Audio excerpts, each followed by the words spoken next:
दिवाली का त्योहार अब करीब है। दिवाली को देवी लक्ष्मी का त्योहार भी माना जाता है और इसीलिए इस दिन मां लक्ष्मी की पूजा की जाती है। रुपए, पैसे और समृद्धि को लक्ष्मी का रूप माना जाता है। आपने इस लक्ष्मी यानी पैसे के कई रूप देखे होंगे अभी तक, जैसे भारतीय रुपए, अमेरिकी डॉलर्स, ब्रिटिश पाउंड, जापानी येन और यूरोप का यूरो। ये तमाम करेंसीज लक्ष्मी का ही रूप है।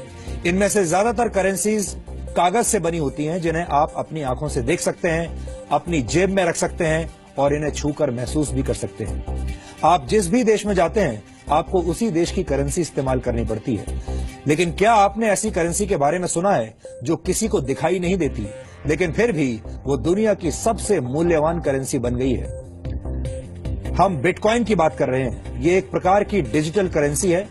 अगर इंटरनेट एक देश होता तो शायद बिटकॉइन इंटरनेट की राष्ट्रीय करेंसी होती। हो सकता है कि बिटकॉइन के बारे में आप में से बहुत सारे लोगों ने नहीं सुना होगा, और जिन्होंने सुना भी होगा उनमें से भी बहुत सारे लोग ये नहीं जानते होंगे कि ये कैसे काम करती है, बिटकॉइन होता क्या है। इसलिए आज हमने तय किया है कि हम दुनिया की सबसे मूल्यवान करेंसी का विश्लेषण आपके लिए करेंगे, क्योंकि इस करेंसी के एक सिक्के की कीमत आज की तारीख में करीब 45,000 रुपए है। ये अलग बात है कि ये सिक्का किसी को दिखाई नहीं देता, क्योंकि ये एक तरह का डिजिटल सिक्का है।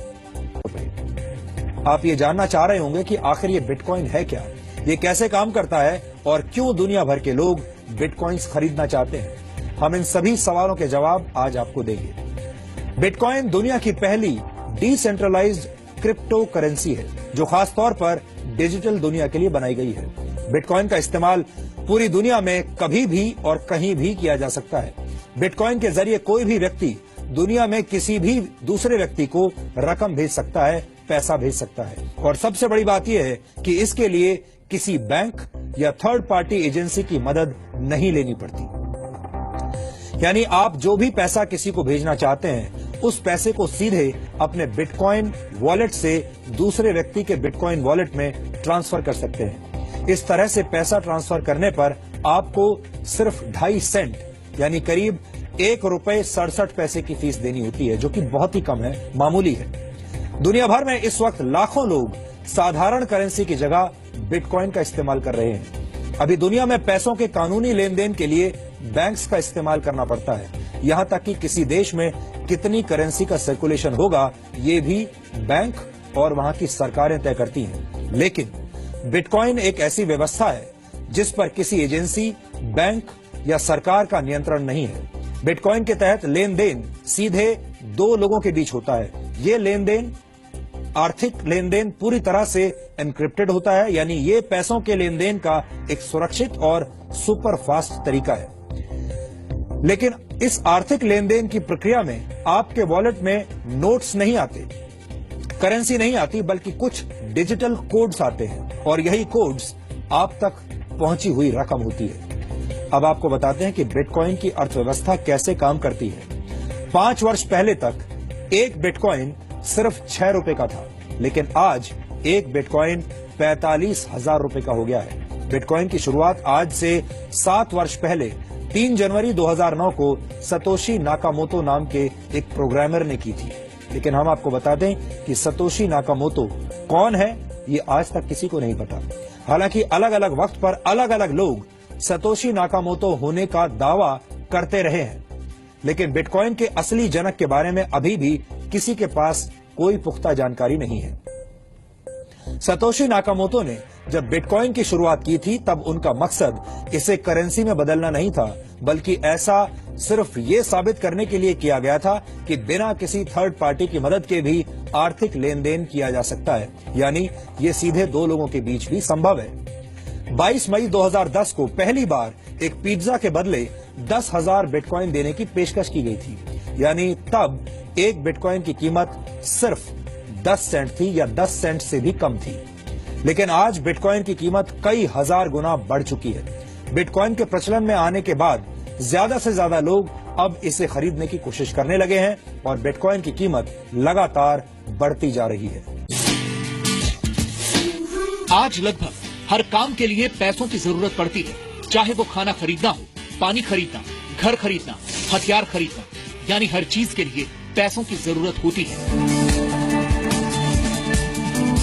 कई लोगों की जिंदगी इस पैसे को कमाने के चक्कर में खर्च हो जाती है। पैसे के लिए लोग मेहनत करते हैं, संघर्ष करते हैं, अपराध करते हैं और यहाँ तक कि लोगों का खून भी कर देते हैं। लेकिन क्या आपने कभी सोचा है कि ये पैसे, ये करेंसी और कागज का वो टुकड़ा जिसे हम नोट कहते हैं, असल में है क्या? दरअसल जो कागज का नोट आपकी जेब में है वो एक तरह का वादा है। वादा है आपको कागज के टुकड़े पर लिखी गई रकम चुकाए जाने का। जब आप ये नोट किसी दुकानदार को देते हैं तो वादे का ये कागज उसके पास पहुंच जाता है और वो दुकानदार बदले में आपको सामान दे देता है। यानी कागज के इस नोट का पूरा मूल्य सिर्फ वो वादा है जो आपसे रिजर्व बैंक ऑफ इंडिया ने किया है। लेकिन जब कागज के यही नोट आप बैंक में जमा कराते हैं तो बैंक उसमें से एक बड़ी रकम दूसरे लोगों को उधार दे देता है, जबकि आपके अकाउंट में आप अपनी जमा की गई रकम देख पा रहे होते हैं। हालांकि असलियत में वो रकम वहां होती नहीं है। उधार लेने वाला व्यक्ति उसी पैसे से सामान खरीदता है और वो पैसा एक बार फिर बैंक में पहुंचता है। बैंक उस पैसे को फिर उधार के तौर पर दे देता है और उस पर ब्याज भी वसूलता है। इस तरह से कागज के टुकड़े पर किया गया वादा अर्थव्यवस्था का सबसे बड़ा वादा बन जाता है। सच यह है कि अगर 3% लोग भी बैंकों में जमा अपना पैसा एक साथ वापस मांग ले तो बैंकों के पास देने के लिए कैश होगा ही नहीं, क्योंकि वो कैश यानी आपके द्वारा बैंक को सौंपे गए नोट एक बड़ी अर्थव्यवस्था का हिस्सा बन गए हैं। और इस पूरी अर्थव्यवस्था पर नियंत्रण है सरकारों का और बैंकों का। यानी सरकार और बैंक के स्तर पर अगर कोई गड़बड़ हो जाए तो आपका पूरा पैसा डूब सकता है। लेकिन बिटकॉइन इसी खतरे और बैंकों और सरकार के इसी नियंत्रण को दूर करने की कोशिश है। बिटकॉइन एक डिजिटल करेंसी है और एक सॉफ्टवेयर है।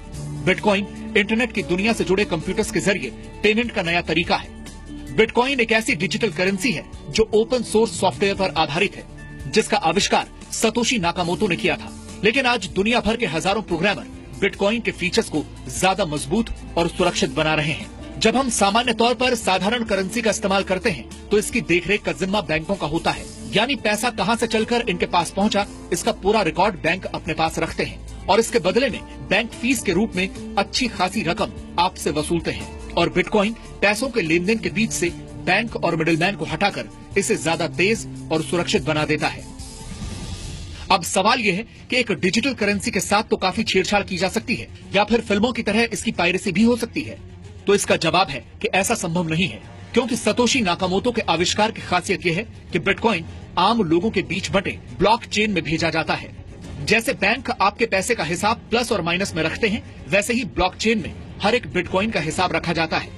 यानी दुनिया में कहीं भी और कभी भी हुए किसी भी बिटकॉइन ट्रांजैक्शन का हिसाब हमेशा ब्लॉकचेन में मौजूद रहता है। और इस ब्लॉकचेन को सुरक्षित रखने वाले लोगों को भी लेन देन पर नजर रखने के लिए, ब्लॉकचेन को सुरक्षित रखने के लिए इनाम के तौर पर बिटकॉइन दिए जाते हैं, क्योंकि हर ट्रांजैक्शन को वेरीफाई किया जाता है और नेटवर्क इसका रिकॉर्ड रखता है। इसलिए इसमें धांधली नहीं की जा सकती। असीमित पैसा घोटालों को जन्म देता है, स्कैम्स को जन्म देता है और आर्थिक मंदी की वजह भी बनता है। किसी को नहीं पता कि इस वक्त दुनिया में कितने डॉलर्स हैं, लेकिन अगले 125 वर्षों के दौरान बनने वाले बिटकॉइंस की संख्या अभी से निर्धारित है। बैंक कई ऐसे लोगों को पैसे भी उधार देते हैं जिनका इरादा ये पैसे वापस करने का नहीं होता। ये लोग या तो खुद को दिवालिया घोषित कर देते हैं या देश छोड़कर चले जाते हैं और इसका खामियाजा आम आदमी को ही भुगतना पड़ता है। लेकिन डिजिटल करेंसी पर किसी सरकार या बैंक का नियंत्रण नहीं होता। ये एक ऐसी कंप्यूटर कोडिंग है जिसके साथ घोटाला भी नहीं किया जा सकता।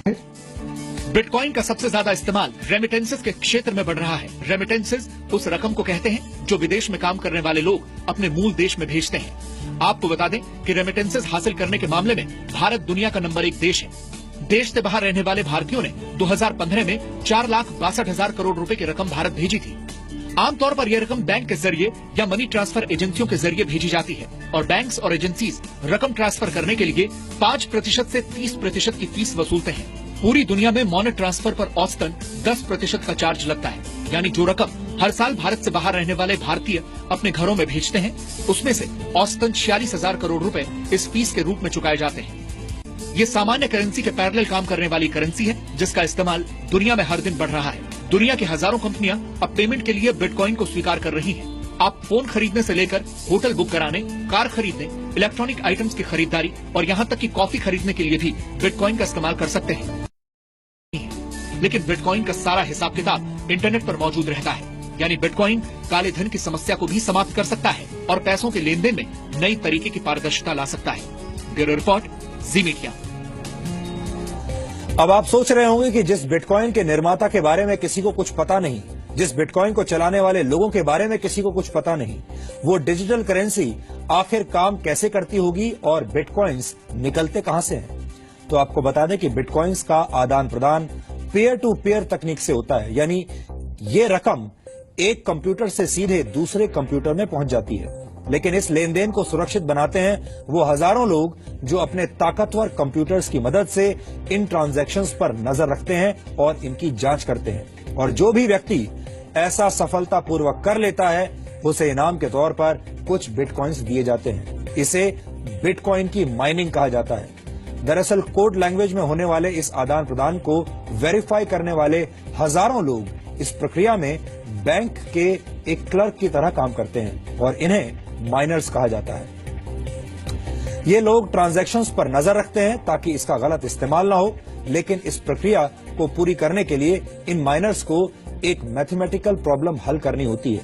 जो माइनर जितनी जल्दी ये प्रॉब्लम सॉल्व कर लेता है उसे प्रॉब्लम सॉल्व करने के बदले में करीब 12.5 बिटकॉइंस मिलते हैं और इस तरह से बिटकॉइंस डिजिटल बाजार में आ जाते हैं। लेकिन बिटकॉइन की अर्थव्यवस्था का निर्माण इस तरह से किया गया है कि एक निश्चित समय के बाद बिटकॉइंस की संख्या घटकर आधी रह जाती है। शुरुआत में एक ब्लॉक से 50 बिटकॉइंस निकला करते थे। प्रति ब्लॉक बिटकॉइंस की संख्या हर 4 वर्ष में घटकर आधी रह जाती है। इसलिए आज से 125 वर्षों के बाद यानी सन 2140 तक नए बिटकॉइंस का निर्माण बिल्कुल बंद हो जाएगा। गणना के हिसाब से तब तक दुनिया में कुल 2 करोड़ 10 लाख बिटकॉइंस आ चुके होंगे। अगर आपको अब भी ये बात समझ में ना आई हो तो आपको एक उदाहरण की मदद से समझाते हैं। मान लीजिए कि इस महीने भारी मात्रा में सोने यानी गोल्ड की खुदाई की गई हो और उसे सामान्य कीमत पर लोगों में बांट दिया गया। लेकिन अगले महीने सोने की खुदाई आधी रह गई जबकि खरीदने वाले लोगों की संख्या पहले जैसी ही है। तो ऐसे में सोने की कीमत बढ़ जाएगी और अगर हर महीने ऐसा होता रहे तो सोचिए सोने की कीमत कितनी हो जाएगी। बिटकॉइन की अर्थव्यवस्था भी ऐसे ही काम करती है।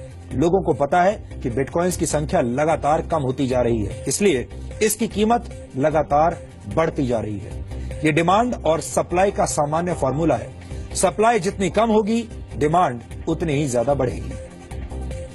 भारत में सन 2015 में एक बिटकॉइन की कीमत 14,000 रुपए थी, जबकि मई 2016 में यह बढ़कर 30,000 रुपए प्रति बिटकॉइन हो गई और आज के रेट के हिसाब से एक बिटकॉइन की कीमत करीब 45,000 रुपए है। एक अनुमान के मुताबिक सन 2018 तक एक बिटकॉइन की कीमत करीब $10,000 तक जा सकती है, यानी आज के करेंसी रेट के हिसाब से 6,68,000 रुपए।